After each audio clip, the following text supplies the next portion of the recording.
Bonjour et bienvenue sur notre chaîne de coaching photo. Si vous souhaitez apprendre à faire rapidement de beaux portraits, alors ce tuto est fait pour vous.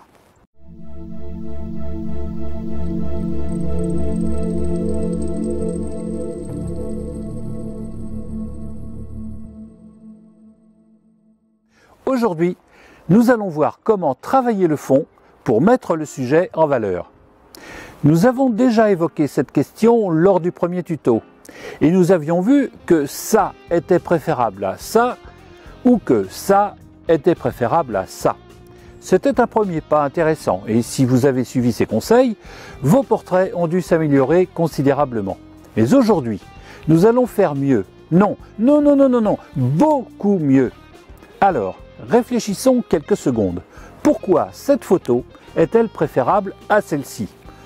Je pense que vous serez d'accord avec moi pour dire que le fond y est plus agréable, qu'il n'attire pas l'œil et que de ce fait, il met davantage le sujet en valeur. En suivant cette logique, on peut donc admettre que moins le fond attire l'œil, c'est-à-dire moins il comporte de détails visibles et plus le sujet se détachera sur lui. La question est donc comment faire techniquement pour en quelque sorte effacer l'arrière-plan, pour le rendre totalement neutre. La réponse est simple, pour gommer les détails, il suffit de les flouter. Et pour ce faire, vous pouvez agir sur 3 leviers. Le premier levier, celui sur lequel il faut agir en premier, c'est la distance entre le sujet et le fond. Plus le sujet est loin du fond, plus il vous sera facile d'obtenir ce que l'on appelle un flou d'arrière-plan. En effet, si le sujet est plaqué sur le fond, la mise au point, même si elle est faite sur le sujet, englobera peu ou prou le fond qui profitera en quelque sorte de cette mise au point. Démonstration. Voilà, j'ai pris un 50 mm que j'ai réglé à 1.4. Pourquoi f4? Tout simplement parce qu'il y a beaucoup d'objectifs, notamment des zooms qui ouvrent à 3.5, 5.6, donc j'ai fait 4 pour que ça puisse servir à tous les objectifs.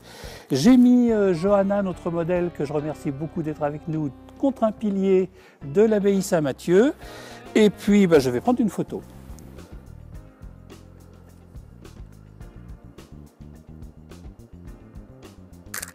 Voilà, la photo est prise. Et je m'aperçois que le fond n'est pas complètement net, mais en tout cas, on voit quand même bien des détails sur ce fond. Je n'ai donc pas le choix. Si je veux isoler mon sujet du fond, il faut que je l'en éloigne. Démonstration. Alors, bon, et bien voilà, maintenant j'ai déplacé Johanna, notre joli modèle, à 15 mètres du même pilier où elle était tout à l'heure.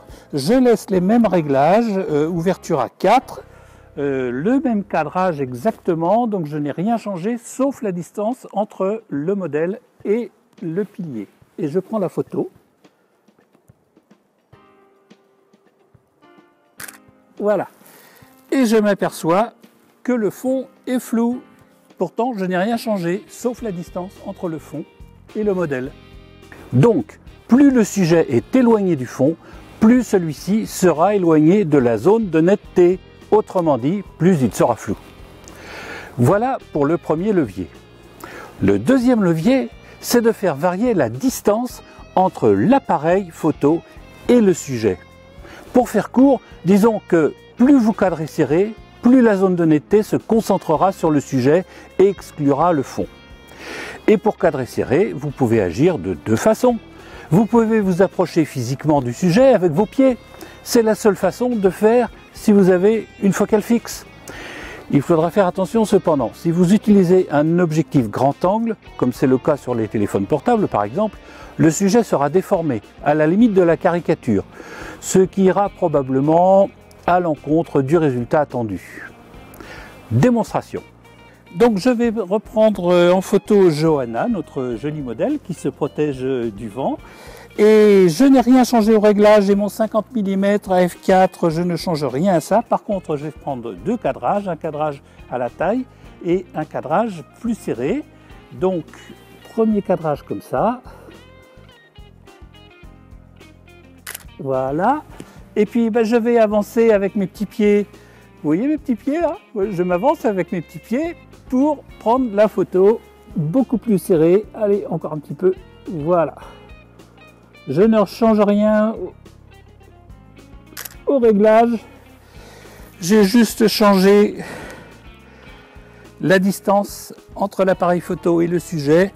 Et là, très nettement, le fond est beaucoup plus flou sur la deuxième photo. Et la deuxième façon, si vous en possédez, c'est d'utiliser des longues focales, au-delà du 85 mm par exemple. Là, vous serez obligé de vous éloigner physiquement, mais l'optique donnera l'illusion que vous êtes près de votre modèle. Avec les objectifs grand angle, la zone de netteté est très étendue autour du sujet. C'est pourquoi vous aurez du mal à créer un flou d'arrière-plan avec ce type d'objectif. Par contre, les longues focales réduisent cette zone de netteté considérablement. Donc, plus vous utiliserez une longue focale, plus l'effet de flou sera accentué. Démonstration. Bien, alors voilà, j'ai placé Johanna à peu près 5 mètres du pilier. Et là, je vais prendre 3 photos avec 3 focales différentes puisque j'ai pris mon zoom à la place du 50 mm. Je vais prendre une première photo cadrée sous les mains à peu près au 70 mm, ensuite au 180 mm et ensuite au 300 mm. Voilà, c'est parti. Première photo, 70 mm. Johanna qui penche légèrement la tête et puis me faire un beau sourire. Voilà, super, merci. Ouais, super. Voilà, 70 mm. Donc je vais me reculer maintenant pour prendre au 180 mm. Même cadrage. Et on va suivre l'évolution du flou du fond. Voilà. Et maintenant 300 mm. Toujours le même cadrage.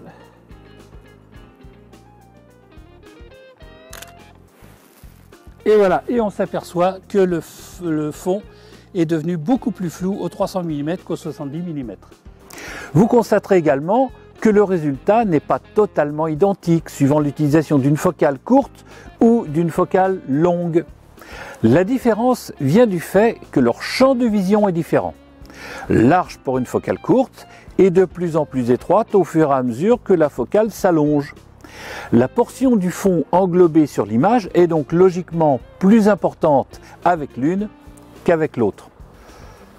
Enfin, le dernier levier, probablement le plus puissant des trois, c'est de jouer sur l'ouverture du diaphragme.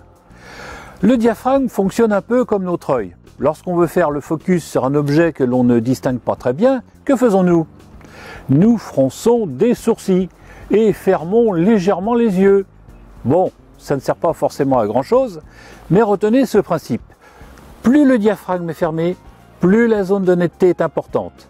Et plus il est ouvert, plus la zone de netteté est critique.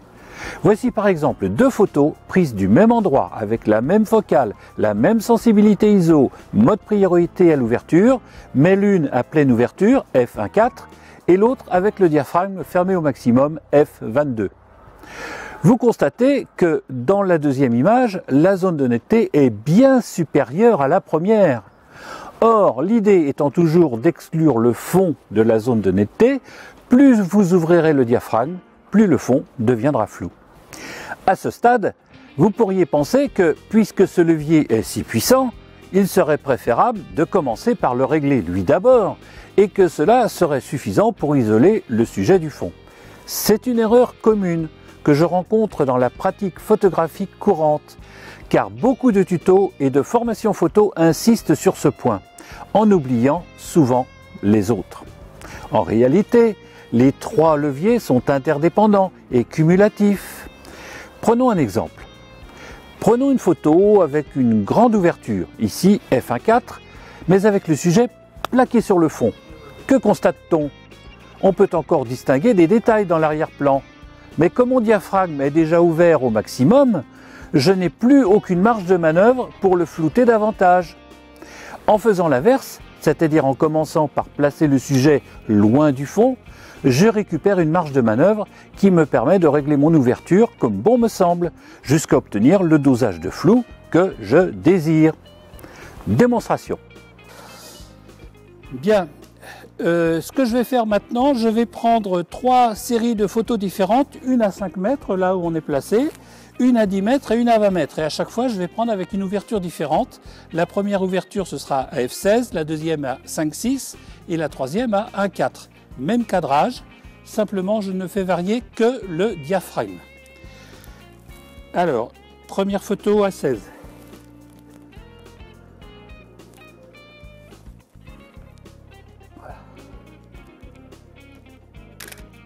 Voilà, deuxième photo à 5,6. Moi j'admire Johanna qui a un beau sourire malgré ce temps pourri. Et la troisième à 1,4. Voilà, et on va se placer à 10 mètres maintenant, si tu veux bien Johanna.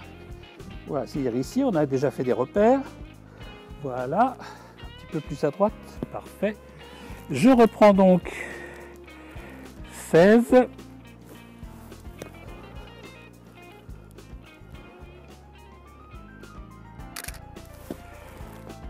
« 5, 6. On a les cloches. Et maintenant à 1,4. Voilà. Et à 20 mètres. Ça c'est 15 mètres, donc 20 mètres c'est ici.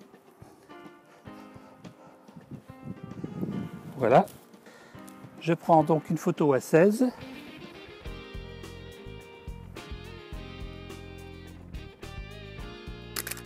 Voilà. Une photo à 5, 6.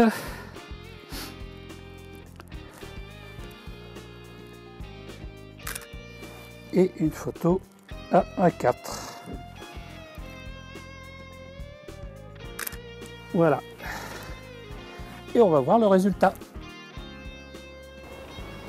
En regardant ce tableau, on constate que plus le sujet est éloigné du fond, moins j'ai besoin d'ouvrir l'objectif pour un même résultat.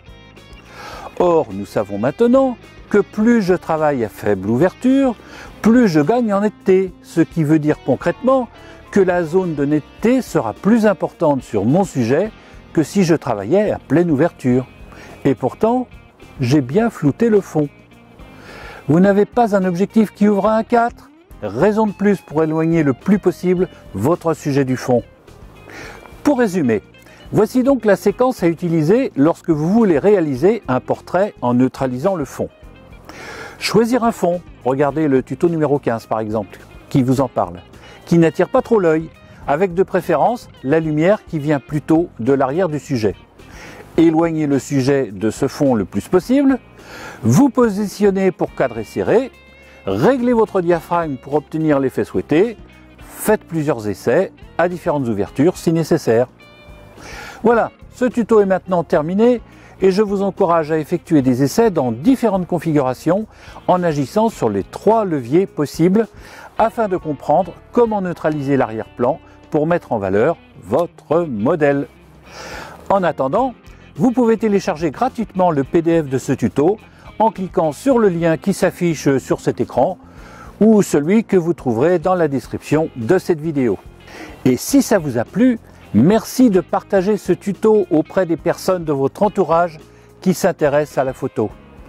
Sans oublier de cliquer sur le pouce en l'air, de vous abonner à cette chaîne si ce n'est pas encore fait et de laisser des commentaires pour me faire part de vos réflexions et expériences sur ce sujet. Allez, à bientôt pour un prochain tuto.